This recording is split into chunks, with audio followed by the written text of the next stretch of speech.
Hello everyone and welcome back to my channel. आज की video के अंदर हम जो टॉपिक करने वाले हैं उसका नाम है exemptions under education sector.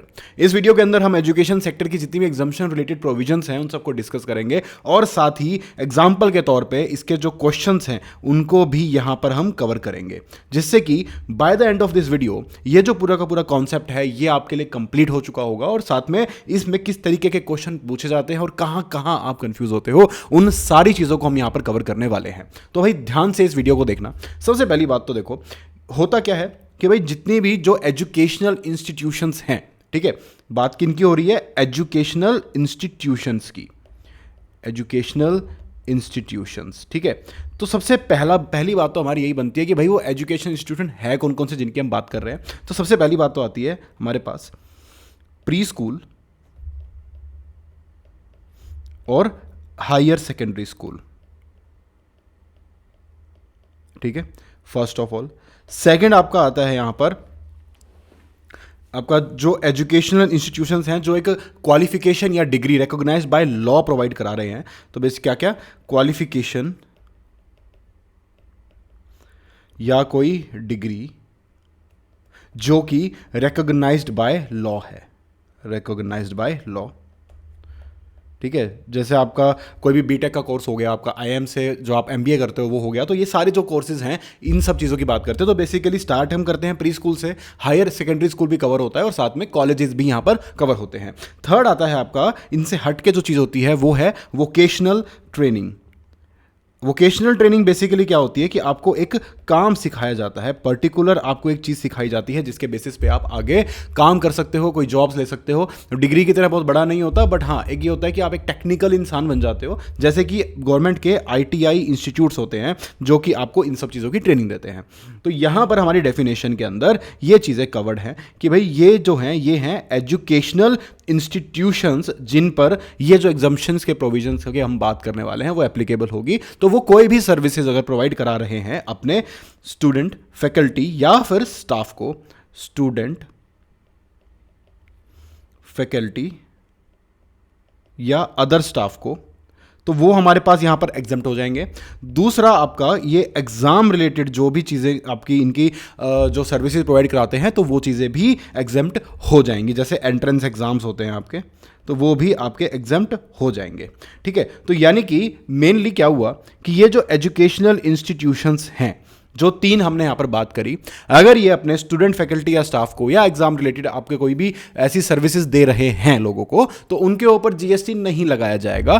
Simple सी बात है, ठीक है। तो ये तो हुई इनकी आउटपुट सर्विसेज की बात, ठीक है। इसकी आउटपुट सर्विसेज के बारे में हमने बात की। ये हमारी सारी बात हुई है इनकी आउटपुट सर्विसेज के बारे में। अब एक क्वेश्चन दिमाग में ये आता है कि यार जो ये आउटपुट सर्विसेज प्रोवाइड करा रहे हैं उन सर्विसेज को प्रोवाइड कराने के लिए इन सब ने कुछ इनपुट सर्विसेज भी ली होंगी कि भाई इनपुट सर्विसेज भी यहां पर इन्होंने ली होगी to provide that output services, output services. तो उनका क्या होगा? क्या उनको भी वो चीज एग्जेम्प्ट होगी? क्योंकि फिर ब्लॉक आ जाएगा ना, वरना कि भाई जो इनपुट लिया उस पर तो तुमने टैक्स लगा दिया और बाद में जब तुम आउटपुट दे रहे हो तो आउटपुट पे तुमने एग्जेम्प्ट कर दिया, तो कहीं ना कहीं ये जो इनपुट सर्विस पे जो टैक्स लगा होगा वो भी तो आउटपुट की कॉस्ट को जो उन्होंने सर्विस प्रोवाइड करा रहे हैं। जैसे मान लो इन्होंने जो इनपुट सर्विस ली ट्रांसपोर्टेशन की, ठीक है, इन्होंने ट्रांसपोर्टेशन की इनपुट सर्विस ली, ठीक है। अब हुआ क्या कि उसके ऊपर लग गया जीएसटी, ठीक है। अब उस जीएसटी की वजह से जो ट्रांसपोर्टेशन की कॉस्ट 100 रुपए की थी वो 18 रुपए से और बढ़ गई, तो वो 118 रुपए की हो गई। अब जब वो स्टूडेंट को प्रोवाइड करेंगे तो वो अपना ये पूरा 118 तो वसूल करेंगे ना, तो वो चीज़ यहाँ पर एक तरह से कॉस्ट जो है वो इंक्रीज हो जाएगी।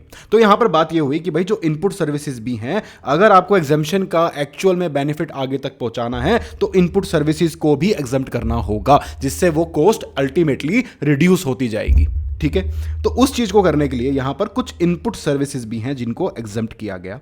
इनपुट सर्विसेज क्या क्या हुई? तो वहां पर अगर हम बात करें तो अगर मैं ऑल थ्री, यानी कि अगर मैं एजुकेशन इंस्टीट्यूशन की बात करूं और वो इनपुट सर्विस ले रहे हैं तीनों के तीनों, all three for conduct of entrance examination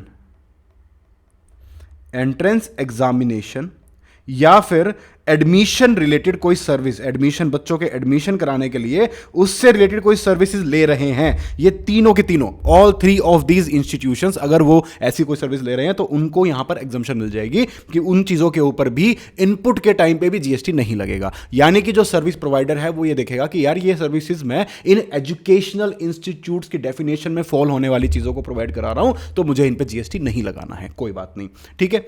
second चीज अगर हम बात करें, तो अगर हम बात करें, अब ये तो चीजें देखो होती हैं तीनों के ऊपर अप्लाई, तो इसको तो भूल जाओ, ये अलग है। अब हम बात करेंगे कि कौन सी चीजें सिर्फ और सिर्फ प्री स्कूल एंड आपका हायर सेकेंडरी स्कूल पे एप्लीकेबल है। इनपुट सर्विसेज की बात हो रही है, आउटपुट की बात हम कर चुके हैं, उसको साइड में रख चुके हैं कि ये जो चीज है ये अपने स्टूडेंट, फैकल्टी और स्टाफ को या एग्जाम रिलेटेड जो भी सर्विसेज प्रोवाइड करा रहे हैं, दोज आर एग्जम्प्ट, ठीक है। ये तीन इंस्टीट्यूट्स, अब ये तीन इंस्टीट्यूट इन सर्विसेज को प्रोवाइड कराने के लिए इनपुट सर्विस लेते होंगे, तो यहां पर अब हम आ चुके हैं इनपुट सर्विस के ऊपर, और स्पेसिफिकली हम उन्हीं के बारे में बात कर रहे हैं। आउटपुट को बिल्कुल दिमाग में मत रखना अब हम बात कर रहे हैं इनपुट सर्विसेज की। तो एजुकेशन इंस्टीट्यूशंस अगर एडमिशंस के लिए या फिर एंट्रेंस एग्जामिनेशंस कंडक्ट कराने के लिए अगर किसी और से इनपुट सर्विस लेते हैं, तीनों एजुकेशन इंस्टीट्यूट्स, तो वहां पर वो इनपुट सर्विस भी एग्जम्प्ट हो जाएगी। दूसरी बात, अगर pre school and high school अगर वो इनपुट सर्विसेज लेते हैं रिगार्डिंग किन किन चीजों से, कि भाई आपके transportation of student, faculty and staff, यही तीनों चीजें, इसको मैं शॉर्ट में लिखता हूं, स्टूडेंट, फैकल्टी एंड स्टाफ, ठीक है। उसके बाद सेकंड चीज आपकी केटरिंग, जैसे मिड डे मील्स वगैरह होती हैं, स्कूल में बच्चों को खाना खिलाया जाता है, वो चीज़ें। और तीसरा आपका आता है house keeping and security, house keeping and security. तो अगर ये सारी सर्विसेज अगर प्रोवाइड की जा रही हैं टू प्री स्कूल या फिर हायर सेकेंडरी स्कूल, तो उस केस के अंदर ये चीजें हो जाएंगी आपकी एग्जम्प्ट, कोई दिक्कत नहीं है, एज अ इनपुट सर्विस, और जो सर्विस प्रोवाइडर होगा उसको जीएसटी नहीं लगाना पड़ेगा अगर वो स्कूल, प्री स्कूल या हायर सेकेंडरी स्कूल को प्रोवाइड कर रहा है। तीसरी चीज हमारे पास आती है क्या, कि अगर अब हम बात करते हैं खाली वोकेशनल ट्रेनिंग प्लस आपका क्वालिफिकेशन वाली जो डिग्रीज हैं, बाद की बातें हैं, स्कूल से निकलने के बाद के जो दोनों हैं, तो इन केस के अंदर देखो स्टूडेंट जर्नल होते हैं, ठीक है, पीरियोडिकल्स होते हैं, जो हमारे आईसीआई के भी स्टूडेंट जर्नल्स होते हैं, तो वो जो चीज़ों के पब्लिशिंग के लिए, प्रिंटिंग के लिए जो वो सब चीज़ें होंगी, तो वो खाली यहां पर एप्लीकेबल है, ओके।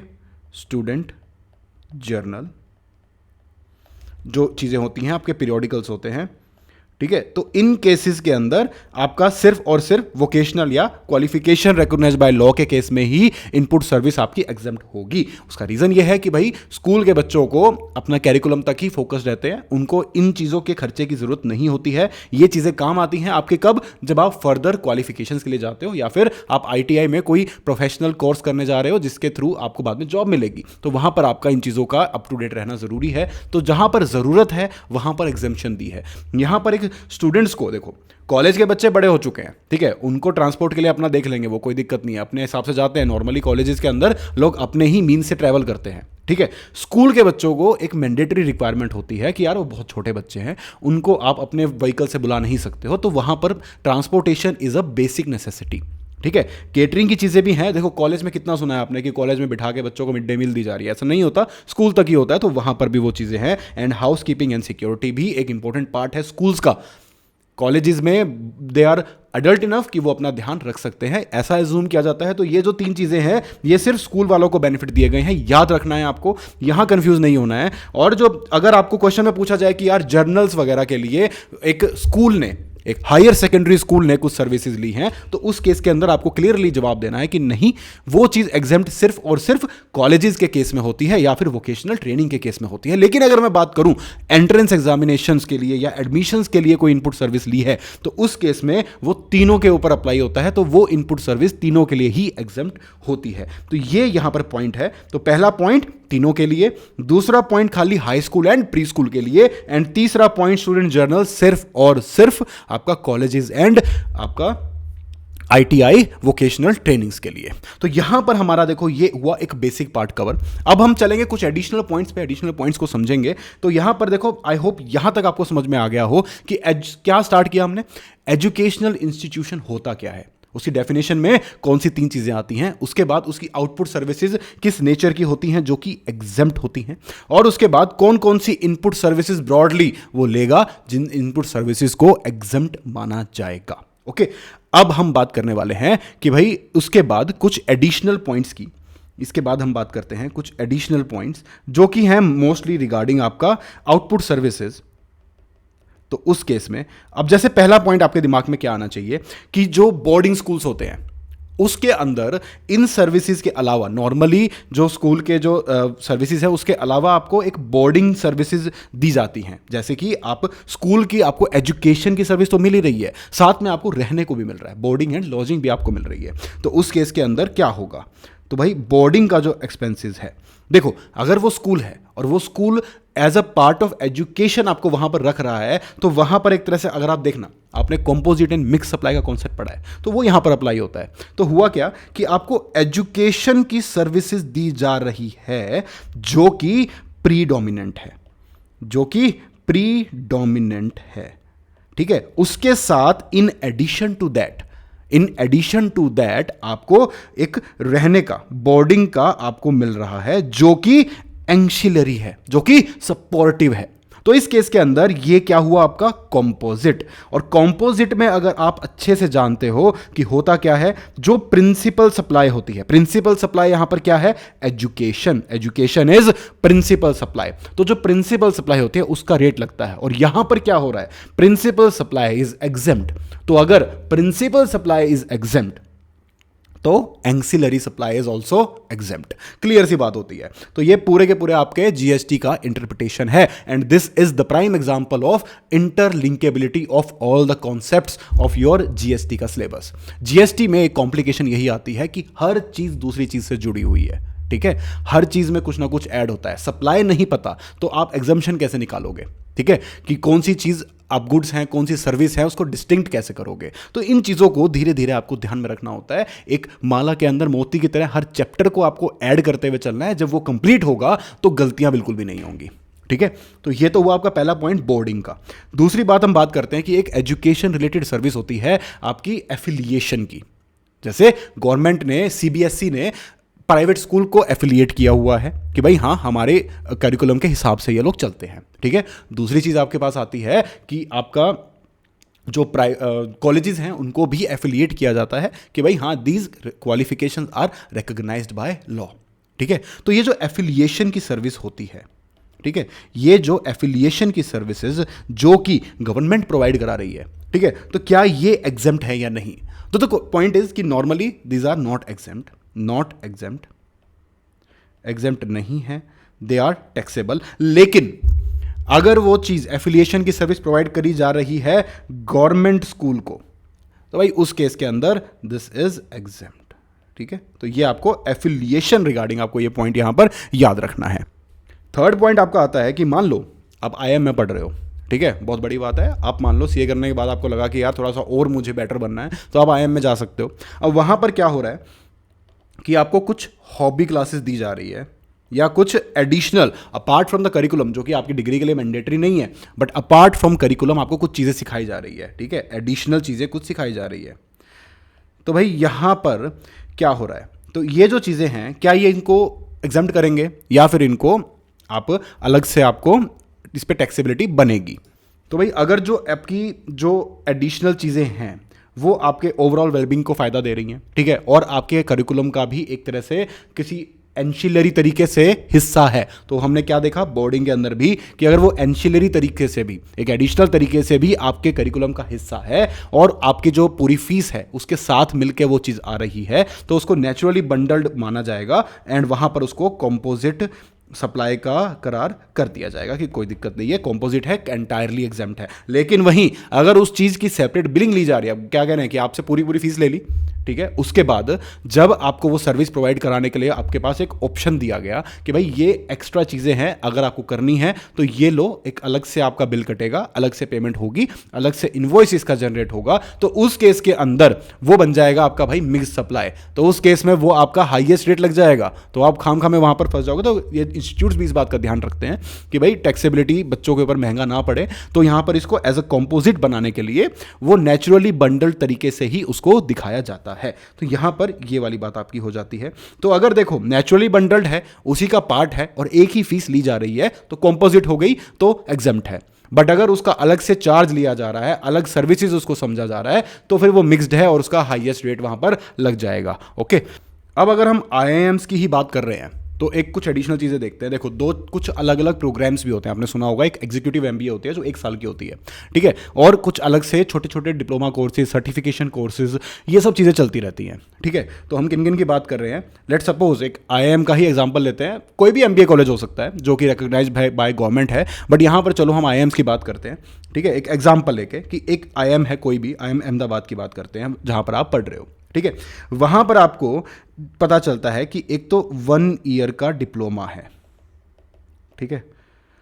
तो ये जो डिप्लोमा है एक तरह से this is a recognised degree by the government, ठीक है। तो वहां पर इस केस के अंदर भले ही वो 1 साल का है, नॉर्मली एमबीए 2 साल की होती है, but this is a recognised degree, तो इस केस में दिस विल बी एग्जेम्प्ट, कोई दिक्कत नहीं है, ठीक है। यहां पर इसको एग्जेम्प्ट कर दिया जाएगा। लेकिन जो एक कुछ आप मान लो आप शॉर्ट ड्यूरेशन के कॉलेजेस को कुछ सर्टिफिकेशन कर रहे हो, लाइक आपका एक 15 दिन का कोई सर्टिफिकेशन प्रोग्राम है, जिसकी वजह से आपको एक सर्टिफिकेट भी मिलेगा कि हाँ इस इंसान ने ये चीज़ करी हुई है, आप अपने लोगों को दिखा सकते हो, आप सीवी में लिख सकते हो, बहुत बढ़िया बात है। लेकिन आप उनके स्टूडेंट नहीं हो, आप उस सर्टिफिकेट के पार्टिसिपेंट हो, देयर इज अ डिफरेंस। आप अगर यहां पर जो स्टूडेंट को सर्विसेज दी जा रही हैं वो एग्जेम्प्ट हो रही हैं, एज अ पार्टिसिपेंट आप गए हो, आपने कोई सर्टिफिकेशन किया है, 10-15 दिन के लिए आपने वहां पर पार्ट लिया है, आप उसके स्टूडेंट नहीं बने हो, तो यहां पर वो चीज आपकी टैक्सेबल हो जाएगी, यहां पर एग्जम्पशन नहीं मिलेगी, that thing will be taxable, ठीक है। तो ये एडिशनल पॉइंट्स हैं, इस तरीके से कंफ्यूज कर सकते हैं एग्जाम के अंदर एग्जामिनर कि भाई उन्होंने डायरेक्टली आईएम घुसा दिया, तो आपके दिमाग में क्लिक होगा कि यार ये तो रिकॉग्नाइज्ड डिग्री है बाय लॉ, लेकिन आईएम में वो इंसान कर क्या रहा है वो भी आपको देखना जरूरी है। तो अगर वो एज अ स्टूडेंट की हैसियत वहां पर है तो एग्जाम्प्ट है, बट एज अ पार्टिसिपेंट है, कोई छोटी मोटी चीजें करने गया है, किसी इवेंट में पार्ट लेने गया है, तो वहां पर वो चीज आपकी टैक्सेबल हो जाएगी, उसमें आप एग्जम्पशन नहीं ले सकते हो। आई होप ये पॉइंट आपको अच्छे से समझ में आ गया होगा। अब आपका नेक्स्ट पॉइंट क्या आता है कि मान लो आप किसी कॉलेज के अंदर हो, वहाँ पर आपको पता चलता है कि यार प्लेसमेंट्स वगैरह हो रही हैं, कंपनीज आ रही हैं वहाँ पर, तो क्या उन कंपनीज एक तरह से हो क्या रहा है, देखो जो अगर हम फिर से आईआईएम अहमदाबाद की ही बात करते हैं, तो इनके पास कंपनीज ने अप्रोच किया कि भाई तुम्हारे यहाँ पर बहुत अच्छे अच्छे कैंडिडेट होते हैं, हमें जॉब के लिए वहाँ से लोगों को पिक करना है, ठीक है। तो एक तरह से आईआईएम क्या कर रहा है, वो एक तरह से जो प्लेसमेंट की सर्विसेज है वो स्टूडेंट्स को एम्प्लॉयर दिलवा रहा है और एम्प्लॉयर्स को स्टूडेंट दिलवा रहा है, ठीक है। तो यहां पर कंपनीज जो हैं, हो सकता है कंपनीज को आईएम्स को पैसा पे करना पड़े प्लेसमेंट के लिए, सर्विसेज एक तरह से कंपनी जो है आईएम जो है वो प्लेसमेंट की सर्विस दे रहा है टू दोज कंपनीज कि भाई आ जाओ यहां से बढ़िया बढ़िया कैंडिडेट पिक कर लो, तुम्हारे लिए अच्छा रहेगा, तुम्हारे ऑर्गेनाइजेशन के लिए वो चीज़ अच्छी रहेगी। तो अगर ऐसी कोई सर्विस अगर आईएम प्रोवाइड करा रहा है तो भाई इस केस में these will be liable to tax, यहां पर ये एग्जम्पशन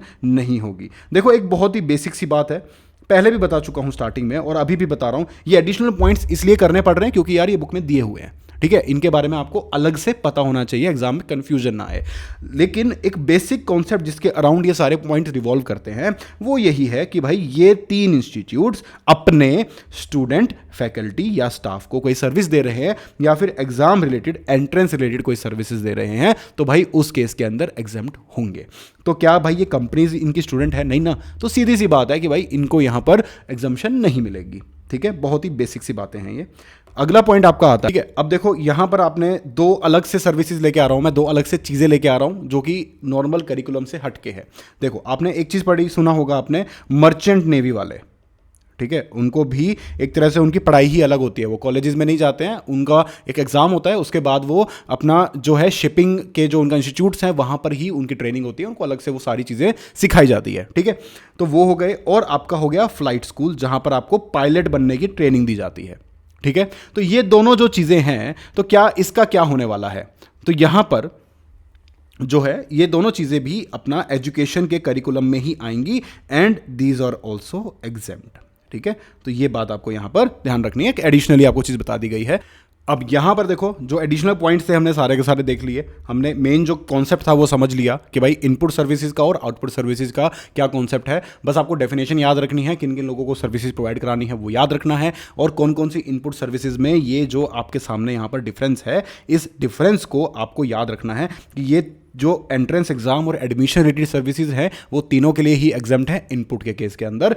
इन दोनों, इन education pre school and higher secondary school के केस में खाली ये तीनों ही एग्जाम्प्ट हैं, और वोकेशनल के केस में ही सिर्फ स्टूडेंट्स जर्नल और पीरियोडिकल्स जो हैं उसकी अगर सर्विसेज दी जा रही हैं तो वो एग्जाम्प्ट हैं। ठीक है, तो यहाँ पर ये जो एडिशनल पॉइंट्स के साथ भी हमारा हो गया पॉइंट खत्म। अब हम यहाँ पर करते हैं इसके भाई क्वेश्चंस।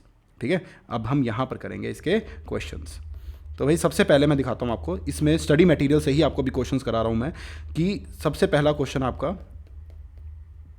सिर्फ एजुकेशन रिलेटेड,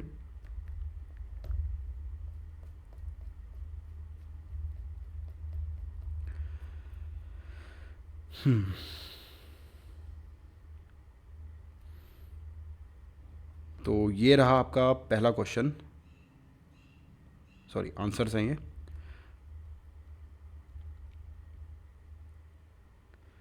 ओके, पहला क्वेश्चन आपका है ये फोर्थ क्वेश्चन, जो कि बात करता है Indian institutes of management Indore, IIM Indore ने ऑर्गेनाइज किया प्लेसमेंट ड्राइव, अभी अभी पढ़ा है हमने, for the students studying in the campus. ठीक है, यानी कि स्टूडेंट्स के लिए प्लेसमेंट ड्राइव ऑर्गेनाइज करी।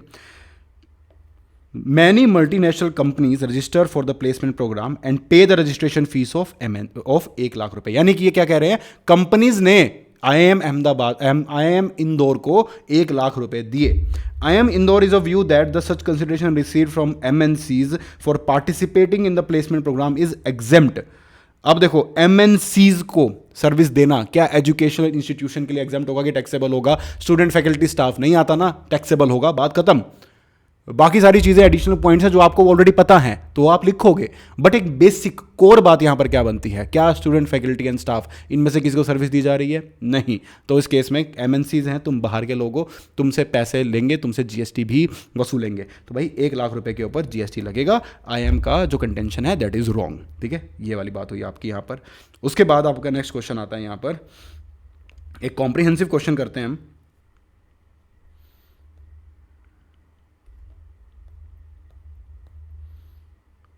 ये क्वेश्चन अगर आपने अच्छे से कर लिया तो आपके सारे के सारे कॉन्सेप्ट्स कवर हो जाएंगे इस चीज़ के। ठीक है, ये क्वेश्चन किस बारे में बात करता है, यहां पर आपका कवर्ड है, देखो, Chanakya academy is registered under GST in the state of Uttar Pradesh. The academy runs the following educational institutions. यानी कि एक अकेडमी है, इस अकेडमी के अंडर बहुत सारी ऑर्गेनाइज चीज़ें हैं। क्या क्या है? केशव इंस्टीट्यूट ऑफ टेक्नोलॉजी एक प्राइवेट इंजीनियरिंग कॉलेज है। ठीक है, इसको मैं लिख देता हूं, ये क्या हुआ आपका, डिग्री रिकॉग्नाइज्ड बाय लॉ। ठीक है, यहां पर एक आपका प्री स्कूल है। ठीक है, ये आपका आ गया प्री स्कूल।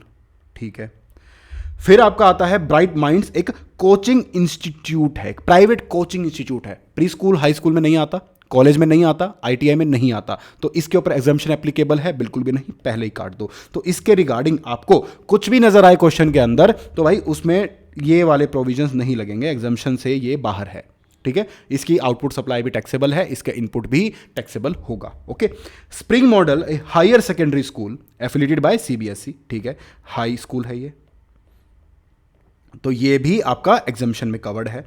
ठीक है, तो ये तो हुए, देखो भाई हमने सबसे पहले देख लिया कि ये एक इस चाणक्य अकेडमी के अंडर ये 3 चीजें आती हैं, इन 3 में 4 चीजें आती हैं, 4 में से ये 3 जो हैं वो एग्जाम्पशंस में कवर्ड है। ठीक है, अब हम देखते हैं एडिशनल इन्फॉर्मेशन क्या पूछी गई है। The academy provides the following details relating to the expenses incurred by the various institutions run by it. ठीक है, इन्होंने क्या क्या एक्सपेंसेस किए हैं उसकी डिटेल दी गई है, और एक्सपेंसेस से आप समझ जाओ कि हम यहां पर सारे के सारे कॉन्सेप्ट्स किन में अपना दिमाग दौड़ाने वाले हैं, वो आपके होने वाले हैं इनपुट सर्विसेज पे। और इनपुट सर्विसेज की बात करें तो कौन सा कॉन्सेप्ट आपको एक बार रिवाइज कर लेना चाहिए, ये वाला। ये सारी चीजें आपको पता होनी चाहिए, इसके बेसिस पे, इस ही एक पूरे चार्ट के बेसिस पे आपको सब कुछ आंसर करना है। तो स्टार्ट करते हैं इस क्वेश्चन को। सबसे पहली बात तो printing services for printing the question paper and content are provided by the institutions. Printing services provide करा रहा है, conducting of exams, output supply जो कि एग्जेम्प्ट है, तो उसके लिए इनपुट सप्लाई भी एग्जेम्प्ट होगी। और ये एग्जम्पशन आप याद रखो, ये एग्जम्पशन तीनों को एप्लीकेबल थी, एंट्रेंस एग्जाम्स रिलेटेड और ये सारी चीजें ये तीनों को एप्लीकेबल थी। तो इस केस के अंदर आपका ये तीनों को ही एग्जेम्प्ट हो जाएगा विदाउट, ठीक है, विदाउट एनी प्रॉब्लम। ये तीनों के लिए एग्जेम्प्ट हो जाएगा। तीनों के लिए किस किस के लिए? केआईटी के लिए, लिटिल मिलेनियम के लिए और स्प्रिंग मॉडल के लिए। यहां पर टैक्सेबल होगा क्योंकि bright minds is a coaching institute, तो इस पर वो एप्लीकेबल नहीं होने वाली है। तो सिंस यहां पर ये पहला पॉइंट हो गया। दूसरा point, paper procured for printing the question paper. ठीक है, आपने पेपर लिया। अब देखो यहां पर आपको एक वर्ड नजर आ रहा है, कॉन्सेप्ट आपका क्लियर होगा यहां पे बड़ा अच्छे से। हमने क्या बात करी है? Input services. ध्यान से देखना, इनपुट सर्विसेज। पेपर क्या है? Paper is goods. तो क्या इसको एग्जेम्प्ट करेंगे? नहीं। पेपर जो हमने परचेज किया है वो आपका टैक्सेबल रहेगा तीनों के केसेस के अंदर, तो यहां पर एग्जम्पशन नहीं मिलती। एग्जम्पशन मिलती है खाली इनपुट सर्विसेज के लिए। तो ये वर्ड जो है ये बहुत इंपॉर्टेंट है, इनको ध्यान में रखना है। ठीक है, आगे चलते हैं। Honorarium to paper setters and examiners note on the roles of the institution. तो भाई ऑनोरेरियम पे कर रहे हो आप, तो इस केस के अंदर आपका ये, तो यहां पर ये आपका एग्जेम्प्ट हो जाएगा क्योंकि एग्जाम रिलेटेड सर्विसेज हैं, इनपुट सर्विसेज हैं जो आप ले रहे हो। ओके, उसके बाद आगे चलते हैं। Rent for exam centres taken on rent like schools etcetera for conducting examination. तो भाई यहां पर भी ये चीज भी आपकी हो जाएगी एग्जेम्प्ट, यहां पर इस केस में एग्जेम्प्ट हो जाएगी और इसके लिए टैक्सेबल, क्योंकि क्या है, ये है एक कोचिंग इंस्टीट्यूट, तो इसकी कोई दिक्कत नहीं है इसके बारे में, इसको आपको टैक्स पे करना ही पड़ेगा। Subscription for online journals. ठीक है, ऑनलाइन जर्नल्स, भाई छोटे बच्चे हैं सारे, ठीक है, स्कूल को ऑनलाइन जर्नल नहीं अलाउड है, हाई स्कूल को नहीं अलाउड है, कोचिंग इंस्टीट्यूट को तो वैसे ही अलाउड नहीं है। तो भाई सिंपल सी बात है, कॉलेज को, यानी कि कॉलेज का आपका कौन सा है? केआईटी। कॉलेज का जो अमाउंट है दिस विल बी आपका एग्जेम्प्ट, एंड बाकी सबके केस में it will be taxable and taxable. Okay, अब आता है आपके पास hire charges for buses use to transport students faculty from their residence to the institutions. Transport charges याद करो चार्ट, किस किस को अलाउड है? सिर्फ और सिर्फ स्कूल्स एंड प्री स्कूल्स को। कॉलेज का यहां पर ये तो हो जाएगा टैक्सेबल, ठीक है, और ये आपका जो क्या है केआईटी था टैक्सेबल हो गया। लिटिल मिलेनियम क्या हो जाएगा आपका? एग्जेम्प्ट। ठीक है, उसके बाद आपका ये तो टैक्सेबल है ही क्योंकि ये वो था अपना कोचिंग इंस्टीट्यूट है, और ये भी आपका हो जाएगा एग्जेम्प्ट। ठीक है, तो इस तरीके से आपका ये पॉइंट भी हो गया। केटरिंग सर्विसेज अगेन किसको एप्लीकेबल है? Only to the high schools और प्री स्कूल्स, उसके अलावा किसी को नहीं। ठीक है, running the canteen the campus. Catering services for KIT includes a sum of 60,000 for catering to a student event organized in a banquet hall outside the campus. तो भाई ये चीज़ें कंफ्यूज करने के लिए लिखा गया है आपको कि आप सोचोगे कि यार ये आउटसाइड कैंपस है, इसको टैक्सेबल कर देता हूँ, बाकी को एग्जेम्प्ट कर देता हूँ। द आंसर इज पूरा का पूरा ही टैक्सेबल होगा, पूरे 3,20,000 के ऊपर टैक्स लगेगा। क्यों? क्योंकि केटरिंग सिर्फ और सिर्फ as a input service exempt है only in case of education for pre school and higher secondary school. I hope आपको ये पॉइंट अच्छे से याद है। ठीक है, नेक्स्ट आपका तो यहाँ पर प्री स्कूल है ये, तो ये आपका एग्जेम्प्ट है, ये तो आपका टैक्सेबल होता ही है क्योंकि कोचिंग इंस्टीट्यूट है, और ये भी आपका एग्जेम्प्ट है। ठीक है, उसके बाद आता है आपका security and housekeeping services for the institutions. ठीक है, security and housekeeping services for spring model include a sum of 80,000 for security and housekeeping at the student event organised in the banquet hall outside the campus. Now this is the concern, this is an issue. ठीक है, सबसे पहले तो देखो इसका तो taxable ही है, ठीक है, इसका भी टैक्सेबल है। और जो आपका लिटिल मिलेनियम है उसके रिगार्डिंग कुछ नहीं बोला गया है, तो वो तो आपका एग्जेम्प्ट है। नाउ द क्वेश्चन इज कि इस 4,65,000 रुपये में से 80,000 जो है वो आउटसाइड कैंपस हुआ है, तो उस केस में क्या होगा? तो भाई देखो, ये बात आपको याद रखनी है कि ये जो सर्विसेज हैं ये ऑन कैंपस अगर दी जाएगी तो ही एग्जेम्प्ट है, बाहर के लिए एग्जेम्प्ट नहीं है। तो यहां पर जो 80,000 है जो out of the campus use हुआ है तो उसके ऊपर आपका जीएसटी लग जाएगा। तो यहां पर ये इनपुट सर्विस आपकी एग्जेम्प्ट नहीं है। तो भाई इस तरीके से आपको ये सारा का सारा आंसर करना है। जब आप इसको आंसर करोगे ना, ये कि ये टेबल आपको एग्जाम में बनानी है, बस फर्क ये करना है कि इस टेबल में जहां पर ये अमाउंट्स हैं वहां पर आपको कैलकुलेशन दिखा के जीएसटी की अमाउंट निकालनी है। मैं दिखाता हूं इस तरीके से यहां पर इसको किस तरीके से आंसर किया गया है। तो ये देखो, क्वेश्चन नंबर 12 था हमारा। हाँ, तो यहां पर देखो एक एक आइटम को लिया है, ठीक है।